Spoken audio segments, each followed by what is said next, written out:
Hey, folks, good evening, and welcome to Phantoms and Monsters Radio, where the veil between the known and the unknown is lifted one story at a time. I welcome you and all our listeners, as well as the first timers in the chat. I hope that you find tonight's subject and reports interesting. Now, the Appalachian Mountains, long veiled in mystery and folklore, have once again delivered a chilling bounty of unexplained encounters. From the deep hollers of Kentucky to the misty ridges of North Georgia and the wilds of western North Carolina, these recent and historical eyewitness reports stitched together a patchwork of terror, primal awe, and ancient whispers. Locals and longtime residents, many deeply rooted in the region for generations, are speaking out about what they've seen, felt, and feared. Among the reports are chilling descriptions of upright wolf-like beings, pale gray humanoids with unnatural cadence and behavior, and massive white-furred creatures resembling a cryptid Sasquatch. In multiple accounts, glowing yellow eyes pierce the darkness, and the sounds of babies crying or guttural human-like screams lure the unsuspecting into dangerous territory. These aren't just isolated tales. Multiple witnesses, sometimes years apart, describe nearly identical experiences, suggesting a persistent, possibly interdimensional presence. One story centers around a family picnic interrupted by a bipedal white-furred creature seen hurling tree limbs in frustration. Another follows a retired teacher who repeatedly encountered a massive black panther accompanied by a kitten, creatures denied by wildlife officials but steeped in native lore. Other reports involve vanishing cattle, strange power draining zones in areas so heavy with dread that seasoned hunters and outdoorsmen refuse to return. These aren't the tales of thrill seeking adventurers or out of towners spooked by backcountry sounds. These are the confessions of rural families, local government officials, hunters, and children who have grown up side by side with the forest. And many of them now believe they've glimpsed a side of Appalachia that's not only ancient, but otherworldly. Now, please support the channel by clicking on the subscribe and like buttons and by sharing our programming. Super chat and super thanks donations are appreciated. You can click the dollar icon located below the chat box. Other donation links are also shown in the description. Thanks for your consideration. Your comments are always welcome. Tell me or the moderators which accounts you found interesting in the presentation or suggestions for upcoming shows. I want to thank everyone associated with the channel. Now, if you're in the chat and have a question, please use all caps, and I'll try to get to each one of them after the presentation. And I also want to mention that how about becoming a Phantoms Monsters Radio member? It's only $2.99 a month. Join the Insiders tier to unlock powerful community perks like members only live chats with me, access to exclusive video content, priority responses to your comments, first look at new investigations and case drops, as well as free downloads with more to come. You have perk suggestions? We're listening. Phantoms of Monsters is built by the community for the community. Just click the join button on the channel homepage to become a Phantoms of Monsters insider today. Now, the first account. The witness states, these two incidents occurred nearly a decade apart, and for obvious reasons, I cannot guarantee they are related. However, it seems reasonable to at least entertain that idea. The first story takes place at my cousin's trailer, a few houses down from mine. We live in a rural town at the foot of the Appalachian Mountains in southwest Virginia, surrounded by plenty of forest. One night we were playing hide and seek, and everything was going well until I tagged my cousin, making him the seeker. He hated seeking, so instead of playing the game, he decided to quit and sit on the front porch. It was around midnight, maybe a bit earlier, and naturally it was pitch black outside, perfect for scaring someone. My cousin's friend, my brother, and I devised a plan to get revenge on my cousin for being a sore loser. We decided to lure him to the edge of the forest where my brother would jump out at him. A very simple plan for a couple of dumb 13-year-olds, but we were determined. We managed to convince my cousin that noises were coming from the woods, so he reluctantly joined us in the investigation. Joined us to investigate. As we walked along the edge of the forest, I noticed something moving inside, and my cousin's friend and I exchanged grins, thinking it was my brother. Then, out of nowhere, my brother burst from the side of my cousin's trailer, screaming and roaring, sending us all in a panic. He got us so good that we completely forgot about the noise coming from the forest, which could no longer be attributed to him. As we were laughing about the scare, we suddenly heard a horrifying noise coming from the depths of the forest behind us. It sounded like a man screaming for help. The pitch gradually changed, and to this day, I swear it said help. After about 5 seconds of those human-like screams, it transformed into the most guttural roar I've ever heard. It was chilling. We ran inside, and my cousin opened the blinds to the window. It was then that we noticed the haunting sight of a full moon shining above us. Yes, we couldn't figure out what could have made that noise. Now, there are farms around. It could have been a cow being attacked by coyotes or something else typical of rural America. But I've never heard anything like this before or since. Now, jump forward about 9 years to 2013. One late night while driving home from work, I spotted two bright orange eyes peering at me from the side of the dark road. I thought it might have been a fox or a dog, but as I got closer, I realized it was no average fox or dog. It was a massive wolf-like creature. This animal was so tall on all fours that it seemed almost as tall as my car. Its back legs were long and muscular, almost kangaroo-like, while the front legs were short and thin. It dashed across the road in front of my car, jumping the fence to the left of the road with incredible ease. When I got home, I casually told my family that I had finally seen the werewolf that made that noise so many years ago. I don't necessarily believe that it's an actual werewolf, but I can't honestly say that it isn't. Anyway, I thought you might enjoy these strange stories, keeping a keen eye out on the full moon nights.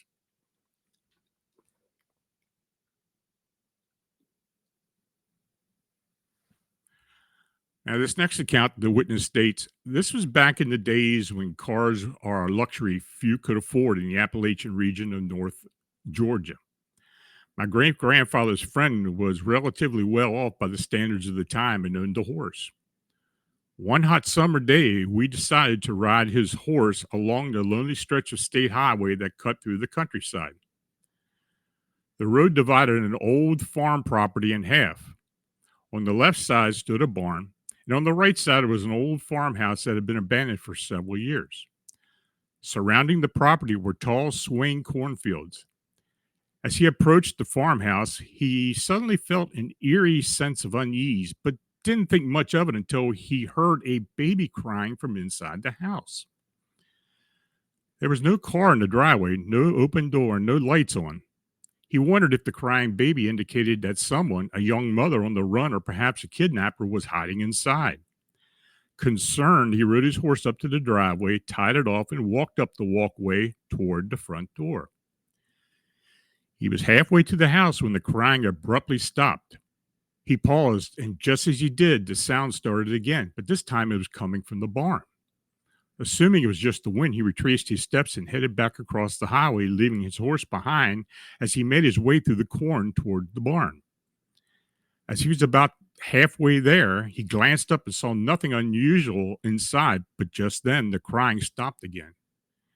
Moments later, it resumed, this time coming from the house. In a sudden burst of fear, he rushed back through the corn to his horse. He was acting agitated, neighing and stomping, which was unlike the gentle older horse. My great-grandfather's friend later told my grandfather that it was the only time in the horse's life that he had to spur it to gallop away, and it did so without any further coaxing.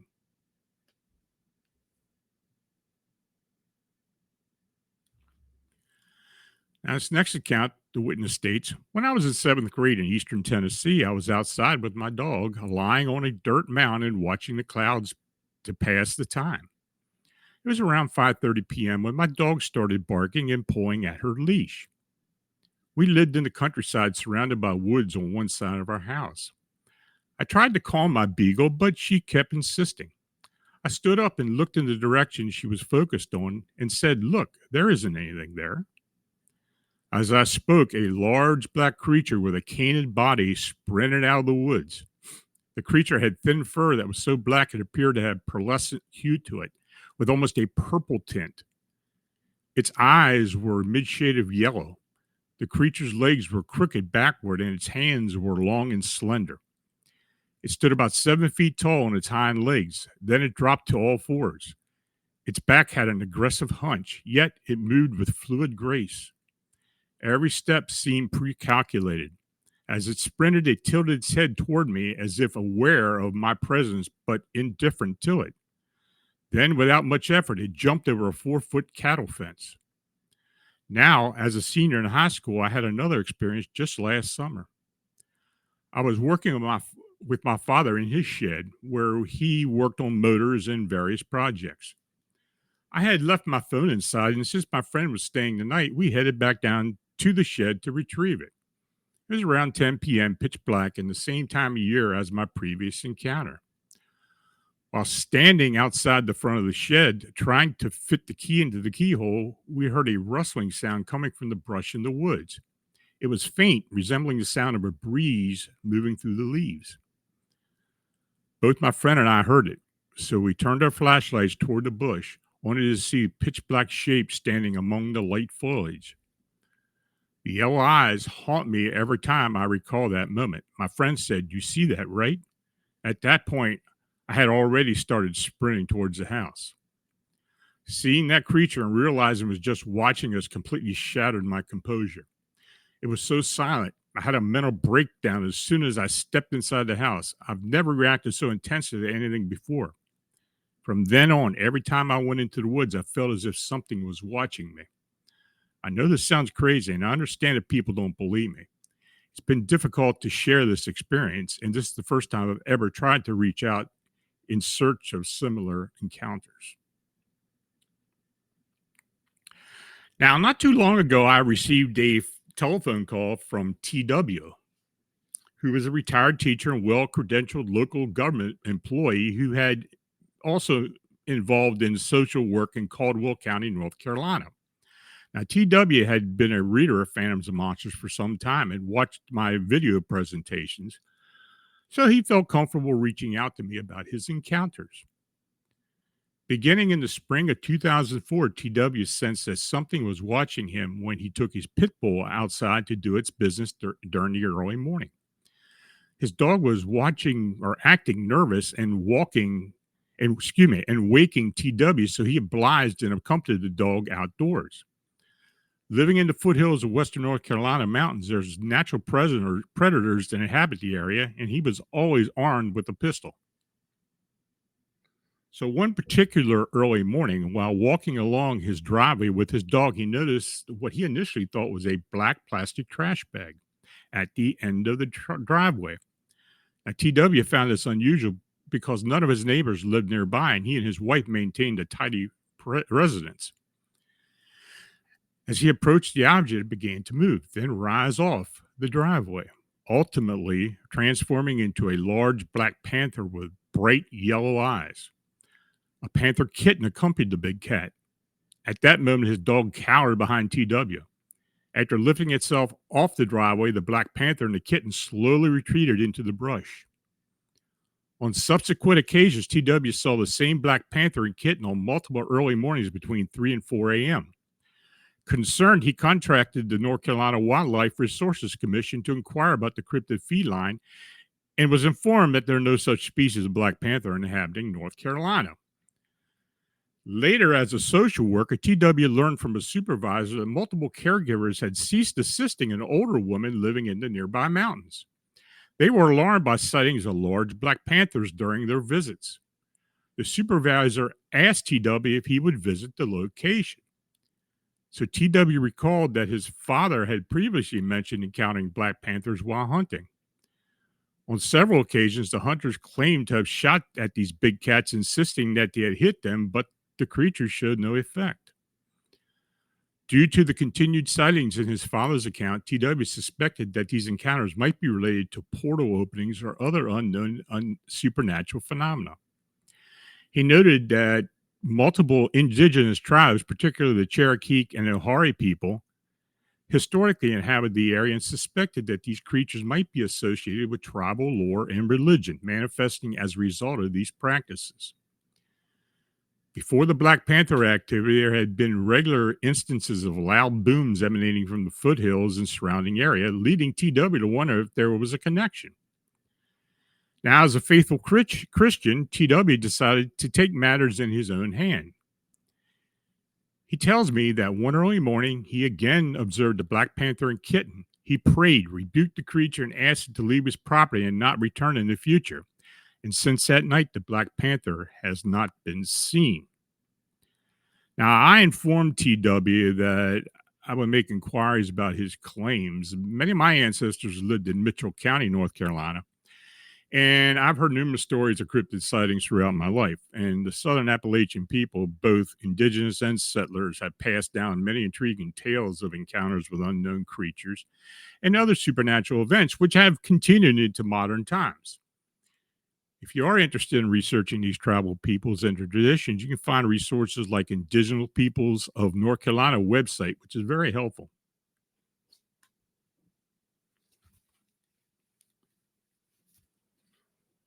I hope the sound's coming in pretty good. I had some issues with the internet earlier, but we'll keep on going here. This next witness states, "Hello. When I was little, my family owned a cabin on a lake in rural Appalachian, Kentucky. It was quite remote at the time, though it had become more heavily developed over the past 10 years. Whenever we visited the cabin, we often went for picnics in a huge field at the edge of the farmer's property. Now, one day we set up our picnic spot at the crest of a very steep hill. At the bottom of the hill, the field met the tree line of a large forest. Now, I was too young to remember everything that happened, but this is what my sister and parents told me.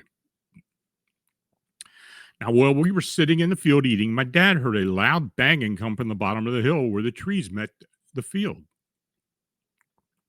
He walked to the crest of the hill and saw an enormous white creature standing on 2 feet, taking large logs and throwing them over his head to bang him against tree trunks, creating a loud noise. He showed my mom, and she saw it too. We decided to pack up and leave because they were creeped out by the sight. Now, my parents are very sane and rational people, so they never really talked about it out of fear of sounding insane. No one wants to claim they saw a Bigfoot. So, about 4 years ago, we were having Christmas with my aunt and her family, who also frequented the cabin at the same lake. We started talking about the cabin and sharing memories when my aunt mentioned she had an unbelievable story she had never shared with anyone besides my uncle. She would often go blackberry picking in the fall to make her wild blackberry jam. One day, she thought she saw a bear in the distance eating blackberries, which scared her. However, she continued picking and watching it for a while. Eventually, the creature she thought was a bear stood up, revealing its white coat of hair, and walked away on two legs into the woods. Naturally, we immediately shared our story, and everyone was in awe that we had seen the same thing around the same time in the late 1980s. I decided to do a little research, and it turns out there were numerous sightings of this creature in the late 1980s.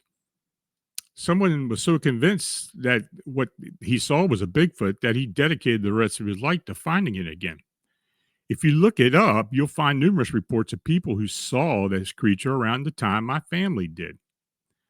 Now, I'm not sure I believe that this person found Bigfoot again, but he claims he encountered three of them together, two large brown ones, one with thick white fur, which matches the exact description confirmed independently by my parents and my aunt.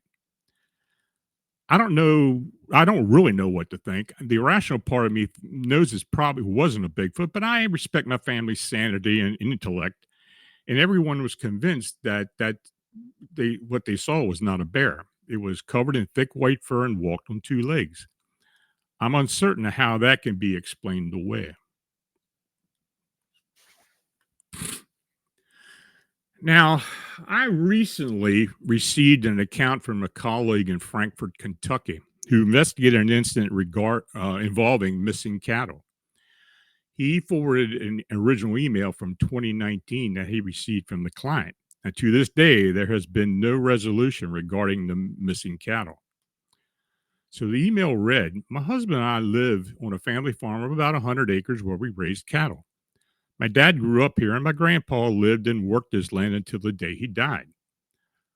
I know every inch of it and have never felt scared walking the farm or surrounding land. A few months ago, one of our cattle disappeared.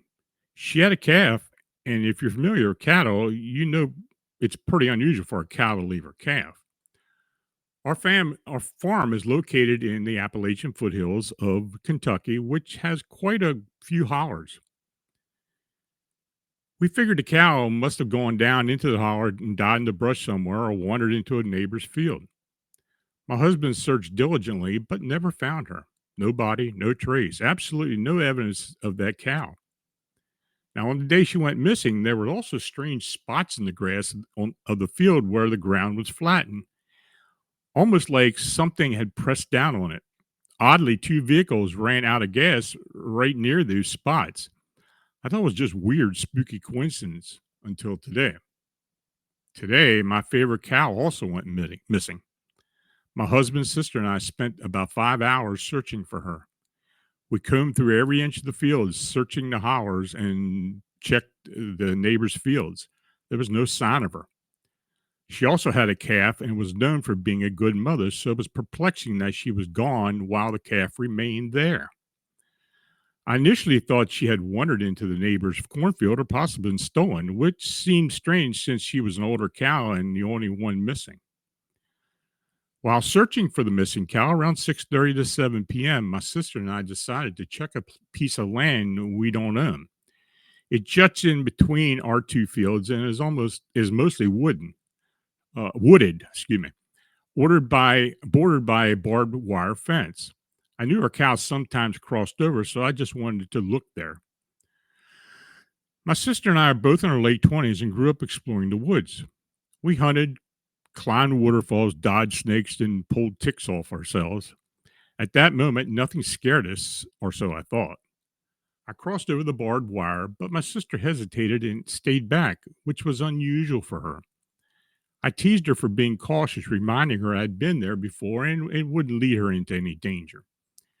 Yet she continued to stall, and I eventually got shorter with her and told her to come on. She crossed the fence but kept stopping. When I finally caught up to her, I started feeling uneasy. The only way I can describe it is it felt dark.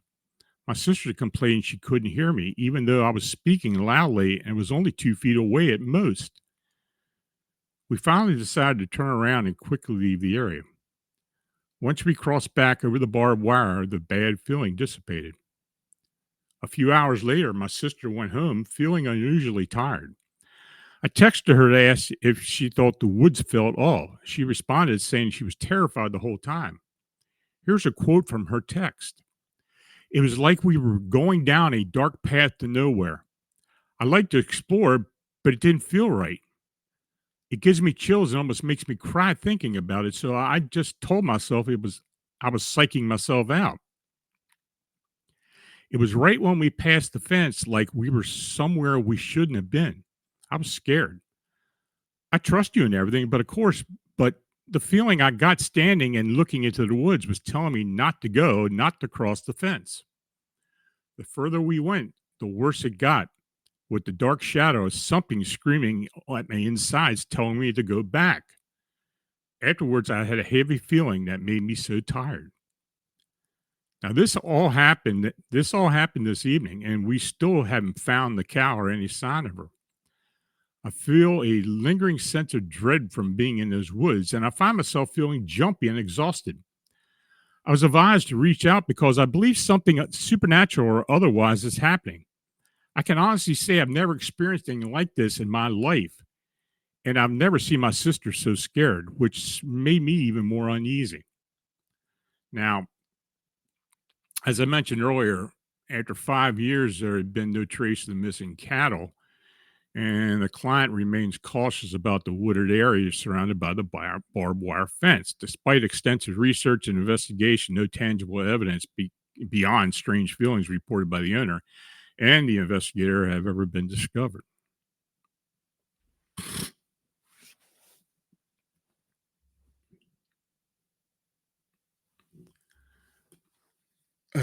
So, this incident took place in the summer of 2003 when I was 13 years old during one of my stays at a YMCA camp in North Georgia near Lakemont. One evening, I was assigned the task of cleaning up the rifle range away from the camp because the counselors hadn't done it due to a thunderstorm. As I was walking up to the range, I heard some rustling, but didn't think much of it since we were in the Blue Ridge Mountains, part of the Appalachians. I walked onto the new range platform and started picking up brass shells I could find. Now, after a few minutes, I continued hearing rustling near a tree trunk. At first, I shrugged it off, and then I noticed that the sound resembled footsteps, not like those of a deer or other normal forest critter. I also heard some odd chattering that I assumed was coming from from a fellow camper. I walked toward the trail leading to the field, realizing the noise was indeed coming from the direction of the tree trunk. Now, as I approached the tree, I saw what appeared to be a pale gray human like being rifling through the underbrush and mumbling in a raspy voice with an odd cadence. I cautiously moved closer and accidentally kicked a pine cone, which made a significant noise as it traveled through the undergrowth. The thing turned to look at me. It had dark, sunken black eyes, thin lips, and a normal looking human nose and patches of hair. What struck me the most was its shocked expression at seeing me. We locked eyes for what felt like an eternity. It then stepped back bipedally about 10 steps, while maintaining eye contact with me, dropped on all fours, and ran into the forest. Naturally, I was terrified and ran back to my cabin to tell my counselors. They all joined me as we walked back to the range to investigate.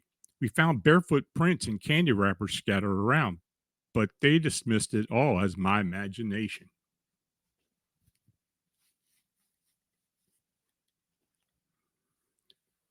Now, this next account, the witness states, this is not a report about a flying craft. Instead, it's a personal account of an experience that happened to me and a coworker on a warm summer night that changed my perspective. We were working the late shift at a restaurant on June 1st, 1997. Now, after our shift ended in the early morning hours, we talked in the parking lot and tossed around a football I had in the car for a while. I was driving him to his house in Madison as we traveled down US 119 near South Charleston, West Virginia. We noticed that there was never any traffic on the road at that hour. Typically, we would stop at the gas station, but to our surprise, the 24-hour gas station was closed. We speculated that the clerk was probably taking a nap. Now, as we continued driving, I suddenly remarked that the car was on the wrong side of the road.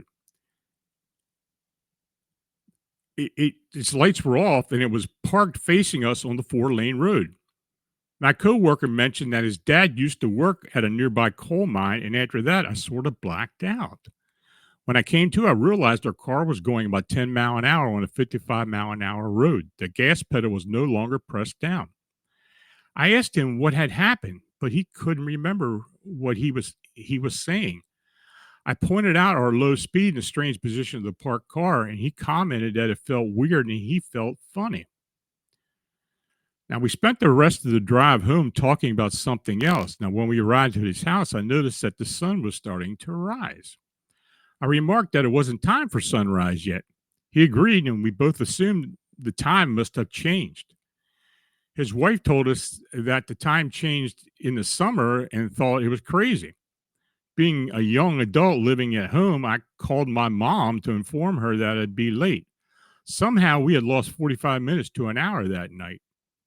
The next day at work, my coworker refused to talk about it and tried to brush it off as a joke. Now, years later, I ran into him again and asked about that night. He said, "I don't know what happened to us out there, but something did." I can assure you that it was a genuine experience, and we were both afraid to discuss it. Over time, I've forgotten the exact date and times of when we left work and arrived at his house. One thing I know for sure is that the lost hour of my life did happen, and I don't wish to feel that way again. So, folks, if you have any questions or any comments or anything, feel free to comment and let me know. Put it up there, and Kevin will send it over to me.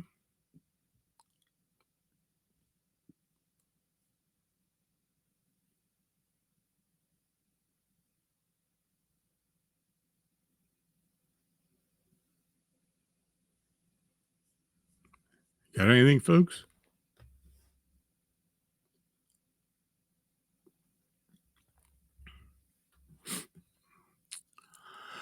Race fan. If you're suffering from lost time and you butt hurts, then you were abducted. I don't necessarily believe all that, but I guess in some cases that may be true. But I have had a lot of lost time uh, reports come into me over the years, and I do truly do believe some of them are abductees. But I think there could be other instances, possibly portals or something happening, or I don't know, maybe a medical thing. Who knows?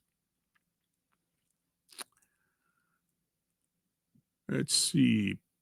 Paranormalism net. Have you seen any reports or photographs of Black Panther type creatures with human like faces? You know, I had a large feline sighting down in Florida. I remember years ago. It was bipedal too, and it had a human face. But other than that, as far as Black Panthers, I don't know. I don't know. Alistair B. Lon, do you still go on ghost investigations? Yeah, if there's a case, it's not too far from me, I'll go. I mean, I've done several cases around here where I live at, even many in Gettysburg over the years. I don't always report them. I mean, most times it's usually just something that's not even paranormal. But occasionally I'll get something. But yeah, I do cases all the time. Abdallah, Is the aliens phenomena related to the Antichrist and the end days? I have no idea. Uh, if anybody has any thoughts on that, put it up there on the chat. But I don't know if it does or not. I personally don't believe it does, but who knows?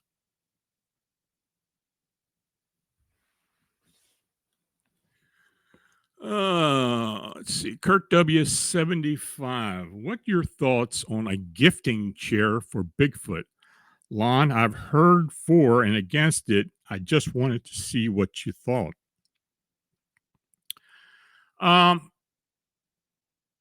I don't have much issue with the gifting, though I have never used it. I mean, I've been on investigations where others have. This investigation I'm involved with Tim, Dave Scott and Tim James out in BC. They are gifting, and something keeps taking and bringing things back, even while they're there. So I don't think it's a Bigfoot, but it may be something else. But I don't, I really don't have much thought about gifting. I have heard people discuss it and talk about it. I know there's several investigators that don't even think about doing it. Um, but I have been a part of teams that have done it. Can Squatch, any reports from hikers or campers on the Appalachian Trail years ago? There were a few murders on there. Yeah, I mean, there have been, I know here in Pennsylvania, there have been at least two of them over the years.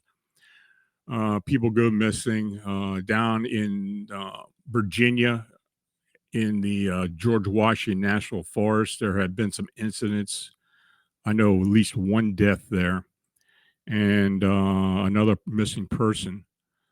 It does happen. I don't know what the date was. That one in Pennsylvania was up near Buchanan, up near Harrisburg, where just before it goes across the walkway over across the river across the Susquehanna. But that was many years ago. I'd say to anybody, and Marla, who's in the chat, who's one of the moderators, I think she'd agree. You just watch yourself when you're out there. If anything doesn't seem right, take heed. Don Moore, do you think that one creature was a crawler, raker, maybe the pull off creature, which is 7 to 8 to 11 feet, no hair, and fast like a crawler? It could have been. This whole crawler phenomena is just it's just so strange to me. Even though I wrote about it, I still don't understand it, but we still get reports. Um, I definitely feel they're supernatural. I don't think but I think they're also, you know, corporeal as well. I mean, there is some flesh and blood involved there. I mean, it's a physical being. Are they portal travelers? Possibly. Are they? What are they? We just don't know. Um, but it still confounds me. Paula S. Lon, great stories tonight. Why do you suppose Appalachia has so much activity? It's so congested there with cryptids. um, those mountains, I mean, from Georgia up to Maine, have always had a lot of activity. It's just embedded in the area. I mean, even during the Civil War, there were reports of strange things in those mountains. I had family that lived in those mountains, and they reported a lot of weird things. There were a lot of stories that came out of there. I have no idea. It's just like a lot of other places that are hot spots. Could it be an energy source? Could it be a magnetic or geomagnetic source that is causing this? I don't know. It's possible. I think just like Gettysburg, I think there's a geomagnetic reason why so much activity is there. So it could be that, but it's just like a lot of other places. The Appalachians and even the Blue Ridge and South Ridge in Pennsylvania, going up into the Laurel Highlands. There are a lot of places. There are a lot of A lot of weird activity, but it usually involves mountains and valleys. Paranormalism net. Has there been any evidence of actual lycanthropy, human transformation into an animal involved in dogmen or werewolf sightings in present day? Well, nothing that can be proven. I mean, there are a lot of theories. Um, I think around here, in particular, here in South Central Pennsylvania, particularly down in Maryland, um, there have been some weird sightings of cryptid canids. In fact, we're working on one now, which happened near Columbia, Maryland. And there have been several sightings of this aggressive cryptid canine. One broke into a house, and another one. And when I get my blog back, I'll write about it. But it it happened near an apartment complex in Columbia, and this woman saw it while she had her dog out, and this creature was white in color. It was about 7 to 8 foot tall, and she backed up and got into her home, back into her apartment, and the thing followed her and tried to get into the door. So, this is something we're looking into. I talked to the witness. Rissa talked to the witness. She's going out there and investigate it as well. So this is going to be something we're going to be looking into a little bit more. And I'm familiar with the area because I used to work near there. So yeah, I know that area pretty well. Sasquatch, any weird cave stories from Appalachia? Yeah. In Southwest Virginia, there have been some sightings in some of the caves of what people would call feral humans, possibly crawler humanoids. There have been a couple of those. But Southwest Virginia, even into the other side into West Virginia, there's a lot of caves. There are a lot of caverns in that area too. So you can almost find anything. I believe in one of those areas. But there have been some sightings of some type of humanoids.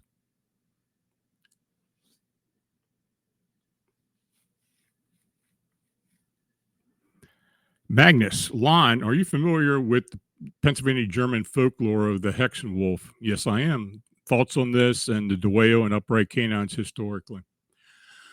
Well, what happened was, when the Pennsylvania Dutch, for the most part, or the later Germans who had come into Pennsylvania and Lancaster and York County and other areas, they set their farms up, but many of them eventually moved down into Maryland in Frederick, Allegheny County, and some were also in Carroll County and Washington County. But anyway, over the years, there have been these cryptid canine sightings, and the name they gave it was the Dueo, and it's something I've talked about before. We've had several sightings. They're still continuing on. The Hexenwolf, that's another name they give it. But it's traditional. I mean, it's something that, I think a lot of people, when they saw something weird like that, thought back to the old world where, of course, there were a lot of werewolf tales and the Hexenwolf tales and things as that. So, but Frederick County in particular has had a lot of sightings, and it's mostly farmers. And those sightings go back into the late 1800s.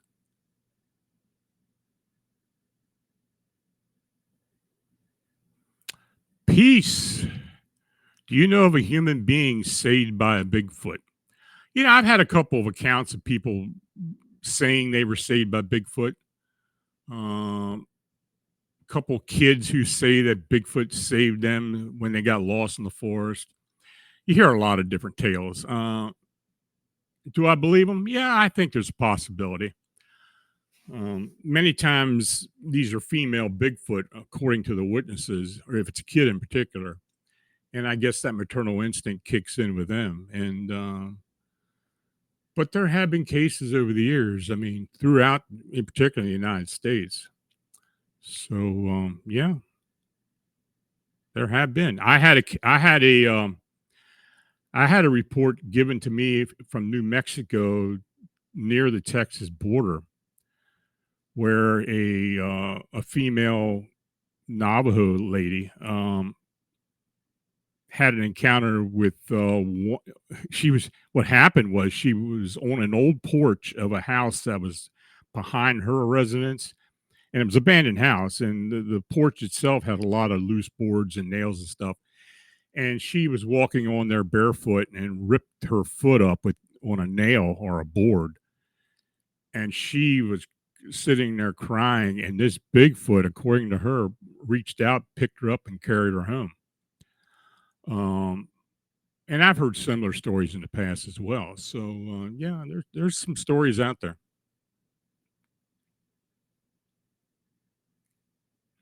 Can't squatch any fae or little people folklore from the European settlers in Appalachia. Well, the early settlers in Appalachia, particularly in West Virginia and a little bit further down into northern uh, North Carolina, most of those were Scots. There's a lot of Scots that moved in there at the turn of the century, and that's I think well, there was a lot of Germans as well, but there were a lot of Scots. Do I and you do hear a lot of stories about Fae and little people, and is it something that's indicative of their culture? I guess it probably could, but I have heard the stories. I mean, and in fact, some of the sightings near Point Pleasant in Mason County of the Mothman also included some small humanoid sightings, occasional sightings that people would report as well. So, I mean, is it connected to the Mothman? Is it connected to something else? I don't know, but there have been reports.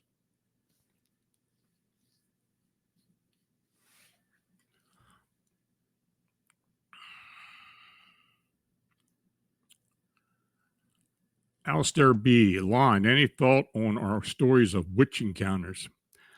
Yeah, I mean, there've been a lot of witch encounters, particularly around here. I mean, you hear them all the time. My colleague Rissa, she has looked into a lot of that historical wise of the region. Um, Pennsylvania, I don't think you can go too far without tripping over a witch or a witch story. So, but there have been a lot of reports over the years.